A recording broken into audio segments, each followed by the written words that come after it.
নমস্কার তোমাদের সবাইকে সানাস মাই এডুকেশন সেন্টারে স্বাগত জানিয়ে আজকের ক্লাসটি শুরু করছি।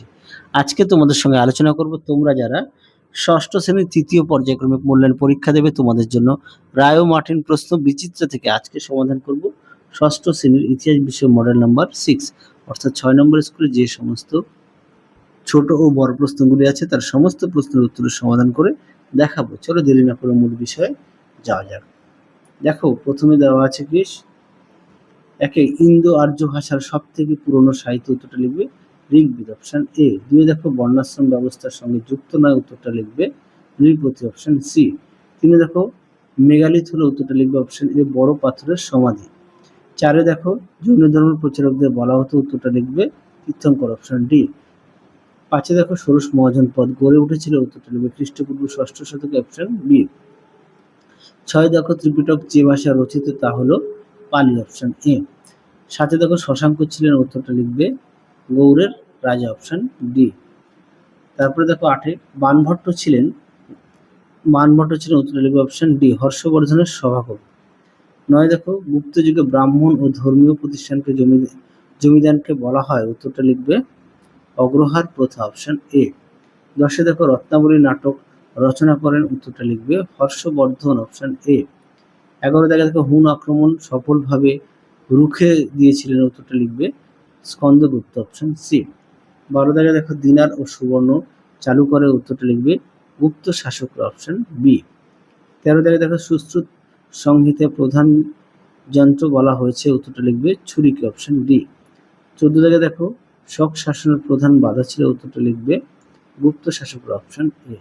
পরবর্তী দেখো কি আছে দুইয়ের একটি বাক্যের উত্তর দাও। একে আছে বৈদিক যুগে রত্নী কাদের বলা হয়। দেখো প্রশ্নের উত্তরটি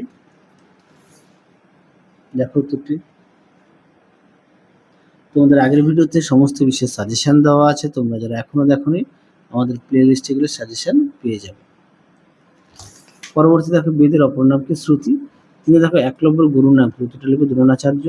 পরটা দেখো স্ত্রীধন কাকে বলে। দেখো প্রশ্ন উত্তরটি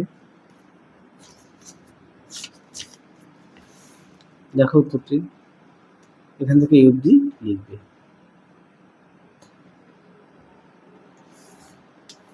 পরবর্তী দেখো কয় স্তম্ভের সঙ্গে ক্ষয় স্তম্ভ মেলাও। দেখো সুন্দর করে দেওয়া আছে।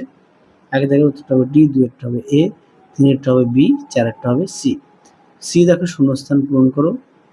একে গৌতম বুদ্ধ জন্মেছিলেন লুম্বিনী অঞ্চলে। দুই দেখো পার্শ্বনাথ ছিলেন 23তম তীর্থঙ্কর। দুই দেখো সুদর্শন রথ চন্দ্রগুপ্ত মৌর্যের নির্মাণ করেন।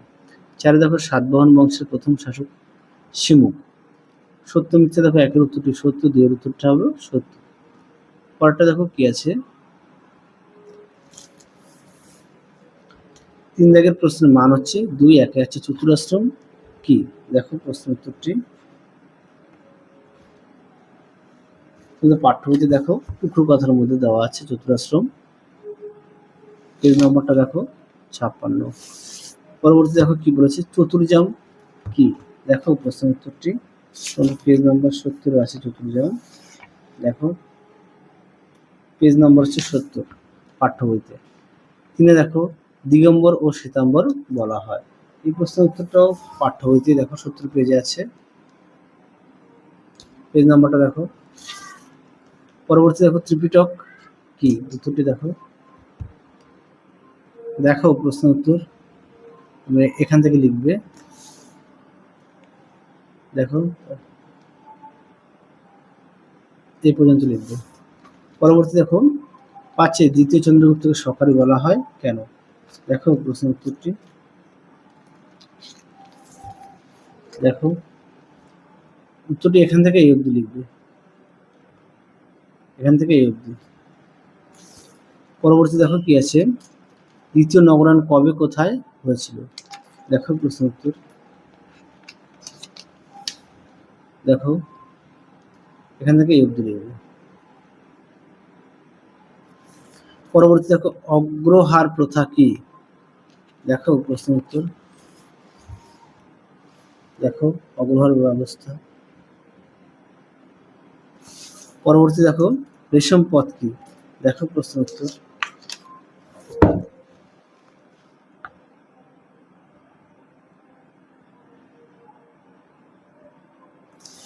পরবর্তী দেখো যবনিকা কি, দেখো প্রশ্ন উত্তর, দেখো যবনিকা এখান থেকে এই অবধি উত্তরটি লিখবে। পরবর্তী দেখো 4-এর 1 দাগের প্রশ্নটি ভিডিওর শেষে দেখো লিখে দেওয়া আছে। তারপরে দেখো অথবা দিয়ে মগধ কিভাবে সবথেকে শক্তিশালী মহাজনপদ হয়ে উঠেছিল। দেখো প্রশ্ন উত্তরটি, দেখো প্রশ্ন উত্তরটি,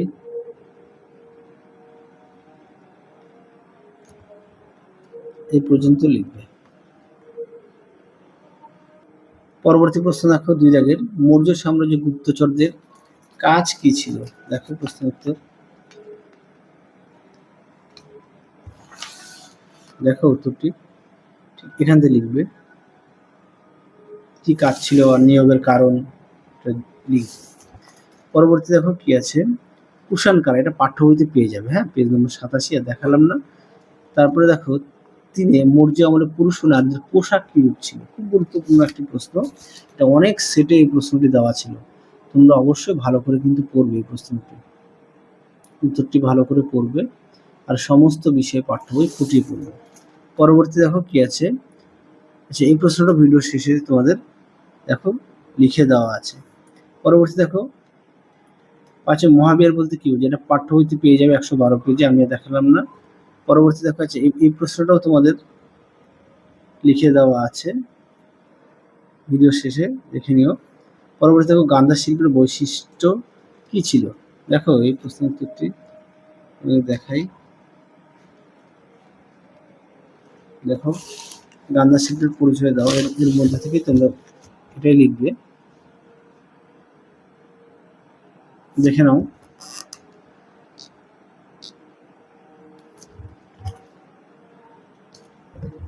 পরবর্তী প্রশ্ন দেখো কি আছে, উপমহাদেশের নাটক চর্চার উপর গ্রিক প্রভাব কিরূপ পড়েছিল। উত্তরটি দেখো, দেখো প্রশ্ন উত্তরটি এখান থেকে লিখবে, এর সঙ্গে আরেকটু অ্যাড করবে, হ্যাঁ, পাঠ্য বই থেকে। পরবর্তী দেখো কি আছে, এই 1 দাগের প্রশ্নটি আমি তোমাদের ভিডিও শেষে লিখে দেওয়া আছে, 2-একটাও লিখে দেওয়া আছে। তারপরে দেখো মৌর্য সম্রাট ও গুপ্ত সম্রাটের মধ্যে ক্ষমতা ও মর্যাদা তুলনা করো। উত্তরটি দেখো, দেখো উত্তরটি,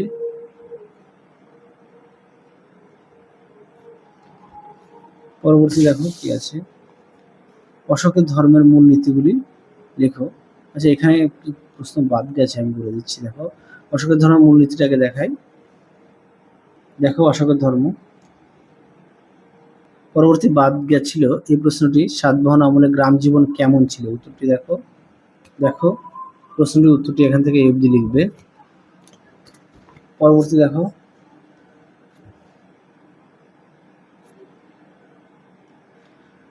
জাতিভেদ প্রথা চিকিৎসা বিজ্ঞান চর্চা কিভাবে সমস্যা তৈরি করেছিল। দেখো এই প্রশ্নের উত্তরটি, আর তোমাদের ভিডিও শেষে দেখো যেগুলো বাকি আছে লিখে দেওয়া আছে, একটু দেখে নিও। দেখো উত্তর, দেখো মডেল 6-এর যে প্রশ্নগুলো বাকি ছিল তার উত্তরগুলো তোমাদের দেখিয়ে দিই। 1-এ ছিল পরবর্তী বৈদিক যুগে বর্ণপ্রথা থেকে কিভাবে জাতিভেদ প্রথার সৃষ্টি হয়েছিল। দেখো তার উত্তর, উত্তরগুলো আমি মুখে বলছি না, তোমরা একটু দেখে নাও। দেখো প্রথমে 1 নম্বর পয়েন্ট আছে জন্মের ভিত্তিতে মর্যাদা, দেখো তার উত্তর।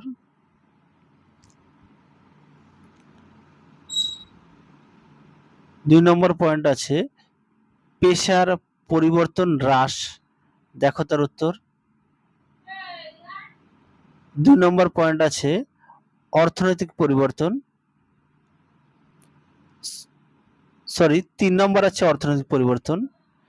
4-এ দেখো ধর্মীয় গ্রন্থগুলির প্রভাব। পরবর্তী মাঝখানে একটা ছিল মিশ্র জাতি ও উপবর্ণের সৃষ্টি। 5-এ আছে ব্রাহ্মণ ও ক্ষত্রিয়ের প্রাধান্য, দেখে নিও উত্তরগুলি।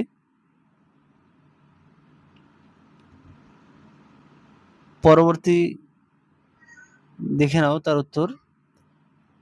3-এর অথবা দাগের প্রশ্নটা দেখো, গুপ্ত যুগে বৈদেশিক বাণিজ্যের পরিচয় দাও, দেখো তার উত্তর সুন্দর করে দেওয়া আছে, তোমরা অবশ্যই পড়ে নিয়ে লিখবে, আমি আর মুখে বললাম না, উত্তরগুলো একটু দেখে নিও।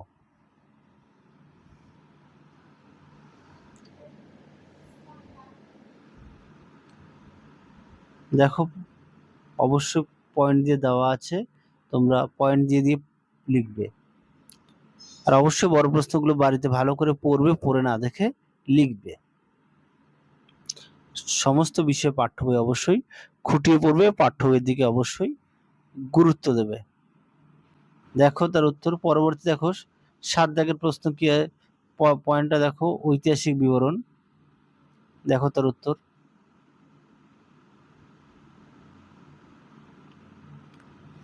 পরবর্তী দেখো 4 নম্বরের অথবা প্রশ্ন, গুপ্ত যুগের ধাতু বিজ্ঞানের উন্নতির পরিচয় দাও। দেখো উত্তর।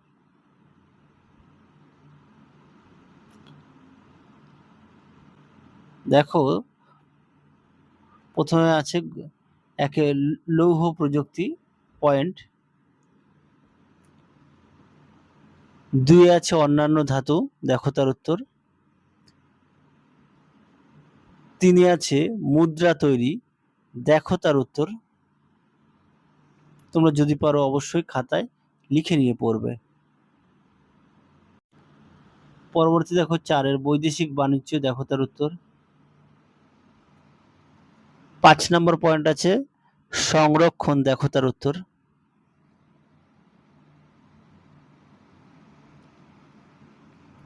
পরবর্তী দেখো 5-এর 1 দাগের প্রশ্ন, গুপ্ত আমলের স্থাপত্য শৈলীর পরিচয় দাও। দেখো তার উত্তর। তোমরা অবশ্যই যদি পারো খাতায় লিখে নিয়ে পড়বে।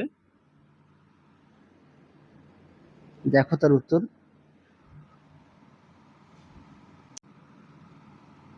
দেখে নিও, সুন্দর করে পয়েন্ট দিয়ে দেওয়া আছে। 1 মন্দিরের স্থাপত্য, 2 আছে গুহা স্থাপত্য। তার উত্তর। তোমরা অবশ্যই পয়েন্ট দিয়ে লিখবে। 3 নম্বর পয়েন্ট আছে স্তূপ। 4 নম্বর পয়েন্ট আছে ভাস্কর্য। 5-এ আছে নাগরা শৈলী। দেখো তার উত্তর। দেখো তার উত্তর।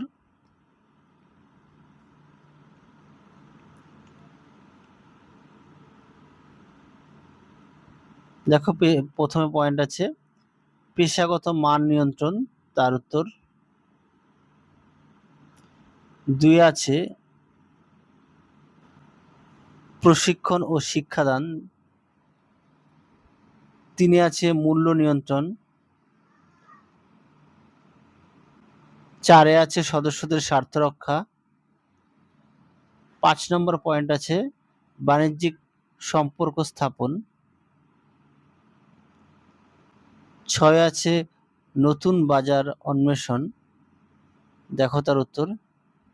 যদি পারো কষ্ট করে খাতা একটু লিখে নিয়ে অবশ্যই পড়বে। পরবর্তী দেখো 5-এ বাণিজ্যিক সম্পর্ক স্থাপন, 6-এ নতুন বাজার অন্বেষণ বললাম, 7-এ সামাজিক সুরক্ষা। তাহলে চলো আজকের মতো এখানেই সমাপ্ত করছি। আবার দেখা হবে খুব শীঘ্রই তোমাদের পরবর্তী ভিডিওতে। তোমরা সবাই সুস্থ থেকো, ভালো থেকো। আজকের মতো টাটা।